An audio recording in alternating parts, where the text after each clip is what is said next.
La jalousie entre frères et sœurs, c'est la présence de la sorcellerie. J'ai commencé par dire que dans une famille, c'est l'amour qu'on doit d'abord retrouver en premier. L'amour. Tu es appelé à aimer les membres de ta famille. Lorsqu'on vit dans une famille et qu'on ne sait pas vivre l'amour, ça devient un problème. C'est la présence du diable dans cet endroit-là. Quand vous vivez à un endroit où il y a tellement de la jalousie, vous êtes dans une famille, bien aimé, c'est impossible. C'est contre l'ordre naturel des choses. Tu ne peux pas être jaloux envers ton frère ou ta sœur. Lorsque vous êtes né dans une même famille, vous avez votre père ou votre mère, vous avez grandi dans une même famille, dans une même maison.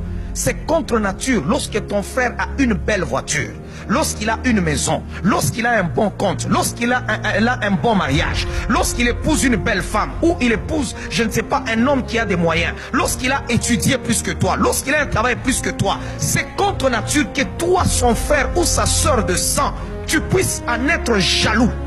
C'est de la sorcellerie. Là où vous êtes en train de me suivre, si vous êtes jeune, vous pouvez être dans une même famille, vous trouvez que non, vous êtes enfant, chaque personne aura sa destinée. Nous ne sommes pas supposés vivre la même chose parce que nous sommes nés dans une même famille. L'autre peut être médecin, l'autre peut être musicien, l'autre peut être avocat, l'autre peut être pasteur, l'autre peut être je ne sais pas quoi. Et chacun doit être dans la joie pour ce qu'il réalise dans la vie. Ne porte pas envie sur l'autre. Le premier meurtre a été commis dans l'histoire de l'humanité, pas par un voisin, pas par un ami, mais c'est pas dans la famille. Pourquoi? Parce que l'autre a vu que son frère prospérait et que lui, ses affaires ne prospéraient pas. Alors il a porté envie sur son frère. Je suis en train de dire, toute jalousie de famille ne te détruira pas. Si tu as été victime de la jalousie des familles, je suis en train de te dire maintenant qu'ils ne feront pas de plus grands progrès. N'avez-vous jamais vu des familles, quand vous y entrez, vous trouvez tout le temps des problèmes entre frères et sœurs, mais quand vous regardez où est le problème, vous ne les voyez pas. Chacun a sa maison. Tu manges chez toi, l'autre mange chez lui. Tu as ton mari, l'autre a sa femme. Mais vous vous battez, pourquoi? Parce que personne ne paye l'autre. C'est la sorcellerie.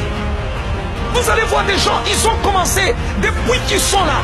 Ils se marient, ça continue. Ils deviennent même des grands-mères, mais ça continue. Ils ne font que se battre. Vous vous battez pourquoi? Expliquez-nous pourquoi vous vous battez. C'est pourquoi Dieu dit à Abraham, quitte la maison de ton père.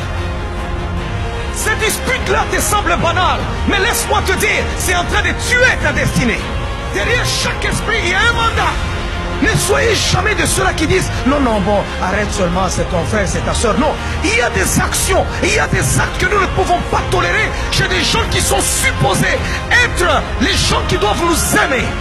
On peut te tuer par un étranger, on peut te tuer par je ne sais pas quelqu'un que tu as croisé, mais ta soeur, ton frère n'est pas supposé te tuer. C'est contre nature. Il est supposé te protéger. Parce que dans la famille, on se protège. Dans la famille, on ne se livre pas.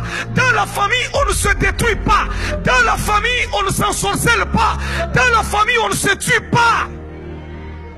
Ne fais pas semblant sur l'histoire de ta famille. Pendant que je suis en train de parler, regarde ta famille. Et tu vas découvrir des choses ce soir.